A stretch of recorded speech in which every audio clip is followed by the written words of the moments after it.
আন্তর্জাতিক বাংলা খবরে আপনাকে স্বাগতম। শুরুতেই সংবাদ শিরোনাম, এরপর বিস্তারিত। শুরুতেই জানিয়ে দিব মোদির সেই ফ্রেন্ডস বলা ভিডিওর বিশ্ব রেকর্ড। এরপর জানিয়ে দিব আন্দোলনের সাফল্যের পর ককরোচ জনতা পার্টিকে নিয়ে নতুন জল্পনা। তারপর জানিয়ে দিব আন্দোলন শুরুর দিনই পদত্যাগ করতে চেয়েছিলেন ধর্মেন্দ্র। সবশেষে জানিয়ে দিব ভারতের নতুন শিক্ষামন্ত্রী কে এই প্রহ্লাদ যোশী। আপনি যদি মোদিকে ক্ষমতা থেকে নামাতে চান তাহলে ভিডিওতে লাইক করে চ্যানেলটি অবশ্যই সাবস্ক্রাইব করে দিবেন। এখন বিস্তারিত। মোদির সেই ফ্রেন্ডস বলা ভিডিওর বিশ্ব রেকর্ড ভারত জুড়ে ছড়িয়ে পড়া অভূতপূর্ব শিক্ষার্থী আন্দোলনের মুখে সম্প্রতি ভিন্ন কৌশলে হাজির হয়েছিলেন ভারতের প্রধানমন্ত্রী নরেন্দ্র মোদি। তরুণ প্রজন্মকে লক্ষ্য করে ইনস্টাগ্রামে পরপর দুটি রিল ভিডিও পোস্ট করেন তিনি, আর এর মাধ্যমেই গড়লেন বিশ্ব রেকর্ড। প্রথম ভিডিওটি পোস্ট করার মাত্র 24 ঘন্টার মধ্যে 300 মিলিয়নেরও বেশি 30 কোটির বেশি ভিউ পেয়ে প্ল্যাটফর্মটির একক ভিডিওর সর্বোচ্চ ভিউয়ের বিশ্ব রেকর্ড ভেঙে দিয়েছেন মোদি। সদ্য সাবেক শিক্ষামন্ত্রী ধর্মেন্দ্র প্রধানের পদত্যাগের দাবিতে তরুণদের আন্দোলন যখন উত্তাল, ঠিক তখনই এই বিক্ষোভের কেন্দ্রবিন্দু অর্থাৎ জেনজি প্রজন্মের জনপ্রিয় শর্ট ভিডিও ফরম্যাট বেছে নিয়ে বৃহস্পতিবার 23 জুলাই ও শুক্রবার 24 জুলাই গভীর রাতে এই ভিডিও দুটি শুট করেন 75 বছর বয়সী এই ভারতীয় নেতা। এর আগে ইনস্টাগ্রাম রিলের সর্বোচ্চ ভিউয়ের রেকর্ডটি ছিল জনপ্রিয় ইউটিউবার আইশো স্পিড এর দখলে, যা তিনি চলতি মাসের শুরুতে বিশ্বকাপ ফাইনালের পর কে পপ ব্যান্ড বিটিএস এর সঙ্গে সাক্ষাতের সময় ধারণ করেছিলেন। আন্দোলনের সাফল্যের পর ককরোচ জনতা পার্টিকে নিয়ে নতুন জল্পনা। নিট প্রশ্ন ফাঁসের ঘটনাকে কেন্দ্র করে দীর্ঘ আন্দোলনের পর কেন্দ্রীয় শিক্ষামন্ত্রী ধর্মেন্দ্র প্রধানের পদত্যাগ এবং সরকারের সঙ্গে সমঝোতার মধ্য দিয়ে আপাতত কর্মসূচি শেষ করেছে ককরোচ জনতা পার্টি। আন্দোলনের প্রধান দাবি পূরণ হওয়ার পর এখন নতুন করে আলোচনায় উঠে এসেছে সংগঠনের ভবিষ্যৎ।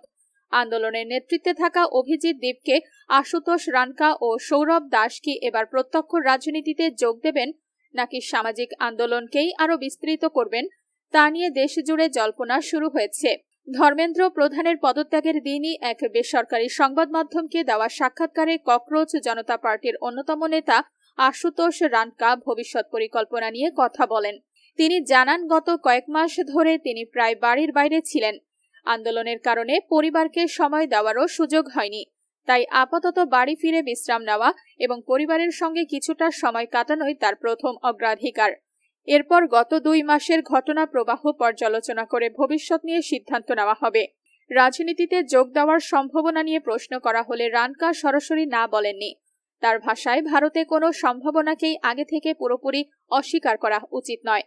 এই মন্তব্যের পর থেকেই সংগঠনের ভবিষ্যৎ রাজনৈতিক ভূমিকা নিয়ে আলোচনা শুরু হয়েছে, যদিও তিনি স্পষ্ট করে জানান এই মুহূর্তে এই বিষয়ে কোনো চূড়ান্ত সিদ্ধান্ত নেওয়া হয়নি। তবে সংগঠনের মুখপাত্র সৌরভ দাস রাজনীতিতে প্রবেশের জল্পনা অনেকটাই নাকচ করেছেন। আপনি যদি মোদিকে ক্ষমতা থেকে নামাতে চান তাহলে ভিডিওতে লাইক করে চ্যানেলটি অবশ্যই সাবস্ক্রাইব করে দিবেন। আন্দোলনের শুরুর দিনই পদত্যাগ করতে চেয়েছিলেন ধর্মেন্দ্র। ভারতের নিট প্রশ্ন ফাঁস ও পরীক্ষার অনিয়মের জেরে সৃষ্ট তীব্র উত্তেজনার মধ্যেই কেন্দ্রীয় শিক্ষামন্ত্রীর পদ থেকে ধর্মেন্দ্র প্রধানের পদত্যাগের পর চাঞ্চল্যকর এক দাবি করেছেন মধ্যপ্রদেশের মন্ত্রী কৈলাস বিজয় বর্গীয়। তার ভাষ্য, দিল্লির যন্তর মন্তরে ছাত্র আন্দোলনের প্রথম দিনেই পদত্যাগ করার ইচ্ছা প্রকাশ করেছিলেন ধর্মেন্দ্র প্রধান। শনিবার 25 জুলাই ইন্দোরে সংবাদ সংস্থা পিটিআই এর সঙ্গে আলাপকালে বিজেপির এই বর্ষীয়ান নেতা জানান, শিক্ষার্থীদের আন্দোলন শুরু হওয়ার সঙ্গে সঙ্গেই ধর্মেন্দ্র প্রধান দলের সভাপতির সঙ্গে যোগাযোগ করে জানিয়ে দিয়েছিলেন যে দল যদি মনে করে তবে তিনি তাৎক্ষণিকভাবে শিক্ষামন্ত্রীর পদ ছাড়তে প্রস্তুত আছেন। তবে সেই সময় দলের সভাপতি তাকে পদত্যাগ না করার পরামর্শ দিয়ে বলেছিলেন যে এ বিষয়ে তখনও কোনো চূড়ান্ত সিদ্ধান্ত নেওয়া হয়নি এবং বিষয়টি নিয়ে আর সামনে এগোতে নিষেধ করেছিলেন।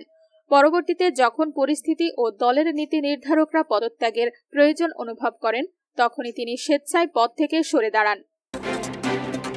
ভারতের নতুন শিক্ষামন্ত্রী কে এই প্রহ্লাদ যোশী।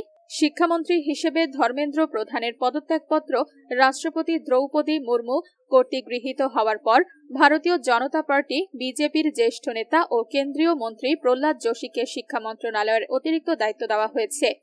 প্রধানমন্ত্রী নরেন্দ্র মোদীর কাছে ধর্মেন্দ্র প্রধানের পদত্যাগপত্র জমা দেওয়ার মাত্র কয়েক ঘন্টার মধ্যেই এই নতুন দায়িত্ব ঘোষণা করা হয়। বর্তমানে প্রহ্লাদ ভেঙ্কটেশ যোশী কেন্দ্রীয় ভোক্তা বিষয়ক, খাদ্য ও গণবন্টন এবং নতুন ও নবায়নযোগ্য জ্বালানি মন্ত্রণালয়ের দায়িত্বে রয়েছেন।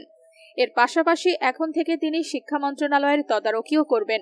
2024 সালে নরেন্দ্র মোদীর মন্ত্রিসভায় ফিরে আসা 5 বারের এই সংসদ সদস্যকে বিজেপির শীর্ষ নেতৃত্বের অন্যতম বিশ্বস্ত ও আস্থাভাজন নেতা হিসেবে গণ্য করা হয়।